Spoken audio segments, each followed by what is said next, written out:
আমার মুসলমান ভাইয়েরা, আর 10 মিনিট, আর 10 মিনিট থাকবেন তো না চলে যাবেন? হ্যাঁ হ্যাঁ বলবো। ইউসুফ নবীর পাশে ডান দিকে একজন, বাম দিকে একজন, সব সময় জেলের মধ্যে 2 জন সঙ্গী ছিল। এই 2 জন সঙ্গী একদিন হঠাৎ করে স্বপ্ন দেখলো। 2 জন সঙ্গীর 2 রকম স্বপ্ন হলো। একজন স্বপ্নের মধ্যে দেখতেছে সে একবারে মদের গ্লাস নিয়ে বাচ্চার আশেপাশে ঘোরাঘুরি করতেছে, বাচ্চাকে খাবার খাওয়াচ্ছে, মদ খাওয়াচ্ছে অথবা এরকম জিনিস খাওয়াচ্ছে। আর আরেকজন স্বপ্ন দেখলো তাকে একটা শুলে চড়ানো হয়েছে অথবা মাথার উপর একটা রুটি দিছে, আর 2টা কাক মাথার উপর থেকে ঠুকায় ঠুকায় রুটি খাচ্ছে। এই 2 জন যখন ইউসুফ নবীর কাছে আসলো, আসার পরে ব্যাখ্যা জিজ্ঞাসা করলো। ইউসুফ নবী তখন ব্যাখ্যা দিয়ে দিল। একজনের কথা বলছি যে তোমার এইরকম করে মদ খাওয়াচ্ছ, তার মানে হচ্ছে তুমি বাদশাহের জেল থেকে অল্প দিনের মধ্যে তোমরা 2 জন ছাড়া পাবে। জোরে বলেন আল্লাহু আকবার। 2 জন অল্প দিনের মধ্যে ছাড়া পাবে।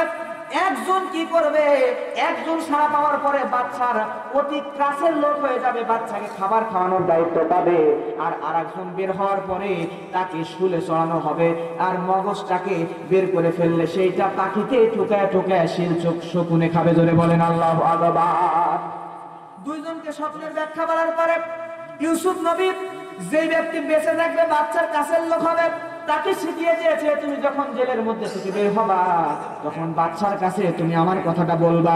আমার মুসলমান ভাইয়েরা, এমন কথা বলার পরে ইউসুফ নবীর কথা শুনে ওই লোক যখন জেল থেকে বের হলো, জেল থেকে বের হয়ে একজনকে শুলে চড়ানো হলো, আর একজন বাচ্চার কাছের লোক হিসেবে চাকুরিতে নিয়োগ হলো। কিন্তু চাকুরি পাওয়ার পরে লোকটা সবকিছু ভুলে গেছে। হঠাৎ করে মিশরের বাচ্চা একটা স্বপ্ন দেখলো। আমার মুসলমান ভাইয়েরা, স্বপ্নের মধ্যে দেখতেছি তার এলাকায় একটা ঘটনা ঘটে গেছে। বাচ্চা স্বপ্নে দেখে একটা মোটা তাজা গরু আর একটা শুকনা গরু। এই মোটা তাজা গরু আর শুকনা গরু দেখার পরে এইবার বাচ্চা চিন্তিত হয়ে গেলেন, কি করা যায়? এই স্বপ্নের ব্যাখ্যা কি হতে পারে?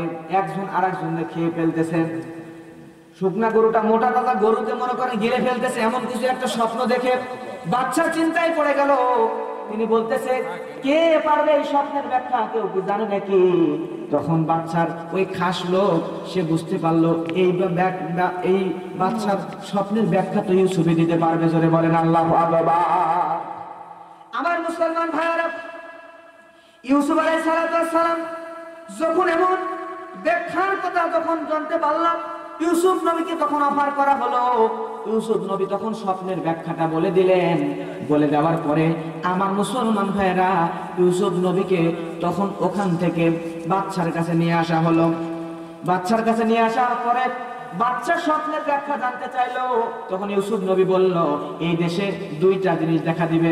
7 বছর মনে করেন কয়েক বছর ভালো ফসল হবে। ভালো ফসল হবে, হওয়ার পরে এই ফসলগুলো তোমাদেরকে মজুত করে রাখতে হবে। আর পরে কয়েক বছর এমন খারাপ ফসল হবে, সারা মিশরে মিশরের আশেপাশে সব দেশগুলোতে দুর্ভিক্ষ দেখা দেবে। এই জন্য প্রথম বছরে যখন ভালো ফসল হবে এগুলো মজুত করতে হবে। মজুত করে দুর্ভিক্ষের সময় এগুলো সরকারিভাবে মানুষের কাছে অল্প টাকায় বিক্রি করতে হবে। এমন কথা শুনে বাদশা খুশি হয়ে গেল, ইউসুফ নবীকে মুক্তি দিতে চাইলো। কিন্তু ইউসুফ নবী তখন বলল, না, আমি এভাবে মুক্তি নেব না। আমাকে মুক্তি দিতে হলে কি কারণে ধরেছিল আর সেইটাই আসল দোষী কে সেটা বের করতে হবে, তারপরে আমাকে মুক্তি দিতে হবে। জোরে বলেন আল্লাহু আকবার। এইবারে ইউসুফ নবী তাকে কাঠগড়ায় নেওয়া হলো, জুলাইখাকেও কাঠগড়ায় নেওয়া হলো। নেওয়ার পরে নাফসিরের একজন মুফাসসির বলছেন, এমন সময় জুলাইখার একজন আত্মীয় যখন সব ঘটনা খুলে বলল, তখন জুলাইখার একজন আত্মীয় শিশু বাচ্চা, যে এখনো কথা বলার মতো পরিস্থিতি হয় নাই, এই ছোট বাচ্চা, মুফাসসিরগণ 2 রকম কথা বলছে। কেউ বলছে যে বড় মানুষ যে কথা বলতে পারে, সে বলছে যে পিছন থেকে যদি কলার ছেঁড়া থাকে তাহলে জুলাইখার দোষ, আর যদি সামনে থেকে কলার ছেঁড়া থাকে তাহলে ইউসুফের দোষ। এটাই তো সাধারণ ব্যাপার। জোরে বলেন ঠিক কিনা? কিন্তু মুফাসসিরগণ আর এক জায়গায় বলেছেন, আর যদি ইউসুফ ইউসুফ যখন কাঠগড়ায় দাঁড়ালো তখন জুলাইখার কাছে অলৌকিকভাবে একটা ঘটনা ঘটলো। জুলাইখার খালাতো ভাই ছোট্ট, এখনো দোলনায় আছে, কথা ফুটে নাই, এমন ছোট্ট বাচ্চা ইউসুফের পক্ষে সাক্ষী দিয়ে দিল। ইউসুফের পিছনে যদি ছেঁড়া থাকে তাহলে জুলাইখার দোষ, আর সামনে ছেঁড়া থাকলে জুলাইখার দোষ নয়, সামনে ছেঁড়া থাকলে ইউসুফের দোষ। জোরে বলেন আল্লাহু আকবার। বলতে পারেন এমন কথা কেন? দোলনার শিশু কি কোনোদিন কথা বলতে পারে? আমার মুসলমান ভাইয়েরা, পৃথিবীতে তিনজন শিশু যাদের কথা ফোটার আগে অলৌকিক ভাবে আল্লাহ রাব্বুল আলামিন তাদেরকে দ্বারা কথা বলিয়েছেন। জোরে বলেন আল্লাহু আকবার। একজন হলো জুরাইজকে, আল্লাহর একজন ওলি, এই জুরাইজ নাম, এই জুরাইজের জন্য একজন ছোট বাচ্চা জুরাইজের পক্ষে সাক্ষী দিয়ে দিয়েছিল। কেমন ঘটনা কি শুনবেন নাকি? আমার মুসলমান ভাইয়েরা, জুরাইজের এই ছোট্ট বাচ্চা, সময় যেহেতু নাই সংক্ষিপ্ত করে দিই, জুরাইজের পক্ষে একটা ছোট্ট বাচ্চা সাক্ষী দিয়েছিল। এই ছোট্ট বাচ্চাটা জুরাইজের পক্ষে সাক্ষী দেওয়ার কারণে জুরাইজ বেঁচে গিয়েছিল। কথা বলার বয়স হয় নাই, তারপরও কথা বলেছিল। দ্বিতীয় নাম্বার আরেকজন, মরিয়ম আলাইহিস সালামের ছেলে, নাম তার হযরত ঈসা। জোরে বলেন কি? মরিয়ম আলাইহিস সালাম তিনি বিবাহ করেন নাই। হযরত মরিয়ম তিনি বিবাহ না করে আল্লাহ রাব্বুল আলামিনের ইবাদতে মত্ত থাকতেন। এত বেশি ইবাদত করতেন, সারা রাত তিনি ইবাদত করতেন। ইবাদতের চোটে আল্লাহ রাব্বুল আলামিন মারিয়ামের উপর এত বেশি খুশি হয়ে গেছেন। আল্লাহ নবী হাদিসে বলছেন, পৃথিবীতে 4 জন নারীর জীবনী তোমাদের জন্য যথেষ্ট। তার মধ্যে 1 নাম্বার মারিয়াম আলাইহিস সালাম, মহিলাদের জন্য মডেল হলো 1 নম্বরে মারিয়াম আলাইহিস সালাম। চিৎকার দিয়ে বলেন আল্লাহু আকবার। হযরত মারিয়াম আলাইহিস সালাম তিনি যখন আল্লাহর ইবাদতে মত্ত হয়ে গেছেন, আল্লাহ রাব্বুল আলামিন হযরত মরিয়ম আলাইহিস সালামকে জানাচ্ছেন, মরিয়ম আমি তোমাকে সন্তান দেব। আল্লাহ রাব্বুল আলামিন জিবরিল আমিনকে পাঠিয়ে দিলেন মরিয়মের কাছে। মরিয়মকে বলছে, মরিয়ম তোমার গর্ভে আল্লাহ সন্তান দিতে চায়। এইবার মারিয়াম আলাইহিস সালাম বলে, জিবরাইল আমি তো বিবাহ করি নাই, তাহলে কেমন করে আমার পেটে সন্তান আসবে, কিভাবে সন্তান আসবে? মরিয়ম আলাইহিস সালাম অ্যাস্ট্রোরেট হয়ে গেলেন, অবাক হয়ে গেলেন। আল্লাহ রাব্বুল আলামিন জিবরাইলকে পাঠায়। জিবরাইল তখন বলে, মারিয়াম শুনে নাও, তোমার সন্তান হওয়ার জন্য তোমার বিবাহ করা লাগবে না। তোমার ইবাদতে আল্লাহ রাব্বুল আলামিন এমন বেশি খুশি হয়ে গিয়েছেন, আল্লাহ রাব্বুল আলামিন তোমাকে স্বামী ছাড়াই সন্তান দিয়ে দিবে। জোরে বলেন আল্লাহু আকবার। আমার কাছে একটা ফুল দিয়েছেন, এই ফুলটা জান্নাতের ফুল, তোমার দিকে ফুঁকে দিলে কি জানো তেলাওয়াত করে জিবরিল আমিন ফু দিলেন। ফু দেওয়ার পরে আল্লাহ রাব্বুল আলামিন মারিয়াম আলাইহিস সালামের গর্ভের মধ্যে সন্তান ঢুকিয়ে দিলেন। জোরে বলেন আল্লাহু আকবার। মরিয়ম আলাইহিস সালামের গর্ভে সন্তান আসার পরে, সন্তান যখন দুনিয়াতে আসবে, আসার আগে মরিয়ম চিন্তিত হয়ে গেলেন, সমাজের লোকেরা তো আমাকে মেরে ফেলবে। চিন্তা করবেন সন্তান হলো স্বামী ছাড়া কিভাবে, নিশ্চয় জেনা করেছে। এমন চিন্তা করে আল্লাহ রাব্বুল আলামিনের কাছে কান্না শুরু করল, আল্লাহ আপনি একটু বলেন তো আমি তাদেরকে কি জবাব দেব? আল্লাহ সান্ত্বনা দিয়ে বলে, মরিয়ম তোমার কোনো চিন্তা নাই, তোমাকে কোনো প্রশ্নের উত্তর দেওয়া লাগবে না, তোমার কেউ শাস্তি দেবে না। তোমার কাছে যদি সন্তানের পরিচয় চায় তাহলে তোমার সন্তান শিশু অবস্থায় সে উত্তর দিয়ে দেবে। জোরে বলেন আল্লাহু আকবার। দ্বিতীয় নাম্বার, মারিয়ামের ছেলে ঈসা যখন দুনিয়ায় আসলো, এলাকার লোকজন তো জিজ্ঞাসা করতেই পারে। মনে করেন মুরব্বী যে মহিলাকে জিজ্ঞাসা করে, মারিয়াম তুমি একটু বলো তোমার কাছে এই সন্তান এটা কিভাবে আসলো, তুমি কি জিনা করছো নাকি? তখন মারিয়াম আলাইহিস সালাম চুপ করে থাকে, কোনো কথা দেয় না, কোনো কথা বলে না। তার কোলের মধ্যেকার ছোট্ট সন্তান, যে সন্তানের এখনো কথা ফোটে নাই, এই ছোট্ট সন্তান ওই মুরব্বীকে সঙ্গে সঙ্গে বলে দেয়, আমি হলাম আল্লাহর প্রেরিত রাসূল, আল্লাহর প্রেরিত নবী হযরত ঈসা। আল্লাহ রাব্বুল আলামিন স্বামী ছাড়া আমার মাকে আমাকে সন্তান হিসেবে পাঠিয়েছেন। চিৎকার দিয়ে বলেন আল্লাহু আকবার। মুফাসসিরগণ 3 জনের কথা বলছে, একজন জুরাইজের পক্ষে সাক্ষী দেওয়া ছোট্ট ছেলে, দ্বিতীয় নাম্বার ঈসা মারিয়ামের পুত্র ঈসা, আর তৃতীয় নাম্বার হলো এই ইউসুফ আলাইহিস সালামের পক্ষে সাক্ষী দেওয়া ওই জুলাইখার খালাতো অথবা ফুফাতো ভাই। চিৎকার দিয়ে বলেন আল্লাহু আকবার। তার মানে বোঝা যাচ্ছে সম্মান বাঁচানোর মালিককে আল্লাহ রাব্বুল আলামিন যদি জুরাইজকে সম্মান, ছোট্ট বাচ্চাদের কথা বলে নাই তারা দিয়ে বাঁচাইতে পারে, আল্লাহ যদি ইসহার দ্বারা মারিয়ামের সম্মান বাঁচাতে পারে, আমার আল্লাহ যদি এইদিকে আল্লাহ রাব্বুল আলামিন ইউসুফের সম্মান যদি জুলাইখার খালাতো ভাই ছোট্ট বাচ্চা দিয়ে বাঁচাইতে পারে, তাহলে আজকে যদি কাউরে মিথ্যা মামলা দিয়ে কোনো কোরআনের মুফাসসিরকে আটকে রাখা হয়, এমন একটা দিন আসবে আল্লাহ এরকম অলৌকিক কোনো ক্ষমতা দিয়ে আমাদের কোরআনের পাখি কোরআনের ময়দানে উড়াইয়া দিবে। চিৎকার দিয়ে বলেন ঠিক কিনা? আমার মুসলমান ভাইরা, এখনো যদি আলোচনা করি এই সূরা ইউসুফের আলোচনা, যখন তাফসীর নিয়ে বসি এই বিষয়গুলো আলোচনা করতে করতে করতে করতে অনেক সময় লেগে যায়। প্রথমে যেহেতু আপনাদের থেকে অনুরোধ আসছিল মা বাবার ওয়াজ করার জন্য, ওইটা যদি না করতাম তাহলে হয়তো এটা পরিপূর্ণ শেষ করা যেত। এখনো 2-3 ঘন্টা ওয়াজ করলেও এই ইউসুফের ঘটনা শেষ করা সম্ভব না। আমি যত শর্তে চেষ্টা করছি আগায় আনা। আপনারা খুশি না বেজা? কষ্ট পাইছেন কেউ? হ্যাঁ, তাহলে আর দেরি না করে শেষ করে দিই। সবাই একটু সামনে আসেন, সামনে আসেন আর দরুদ ইব্রাহিম পড়েন।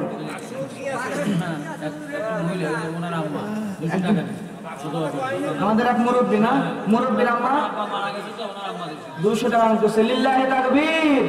আমাদের এক মুরব্বীর আম্মা, বৃদ্ধ মানুষ, ওনার স্বামী মারা গেছেন, 200 টাকা দান করছেন। সবার জন্য লাস্টে দোয়া হবে। আল্লাহ বাক্সের মধ্যে 3টা জিনিস কি আছে বলে দোয়া করে দেবো। জোরে থাকবেন না, একবার হাত তোলেন যাওয়ার আগে। লিল্লাহি তাকবীর।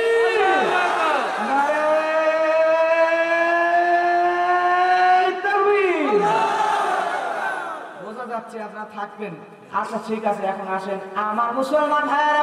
আল্লাহ নবী হযরত দাউদ আলাইহিস সালাম যখন তার সন্তানকে বলল, বাবা একটু শোনো, তুমি একটু বলো এই বাক্সের মধ্যে কি 3টা জিনিস আছে। সুলাইমান নবী তখন সঙ্গে সঙ্গে বললেন, আব্বা এই বাক্সের মধ্যে কি 3টা জিনিস আছে সেটা আমি বলে দিব। বাক্সের মধ্যে যে 3টা জিনিস আছে তার প্রথম নাম্বার হলো আসমানি কিতাব। ধরে বলেন আল্লাহু আকবার। এই আসমানি কিতাব দ্বারা আমার আল্লাহ রাব্বুল আলামিন আপনার পরে ফিলিস্তিনের বাদশা যে লোকটা করবে, আপনার পরে নবী যে লোকটা হবে, সেই লোকটা এই কিতাব দ্বারা আপনার পরে পুরা ফিলিস্তিন দেশটাকে শাসন করবে।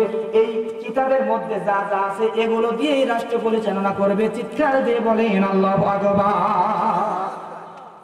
আমার মুসলমান ভাইরা, আমার আল্লাহ রাব্বুল আলামিন এরপরে দ্বিতীয় নম্বর যে জিনিসটা দিবেন, হযরত দাউদ আলাইহিস সালামকে তার সন্তান সুলাইমান বলছেন, আব্বা শোনো, দ্বিতীয় নম্বরে বাক্সের মধ্যে একটা আংটি দিছে। জোরে বলেন কি?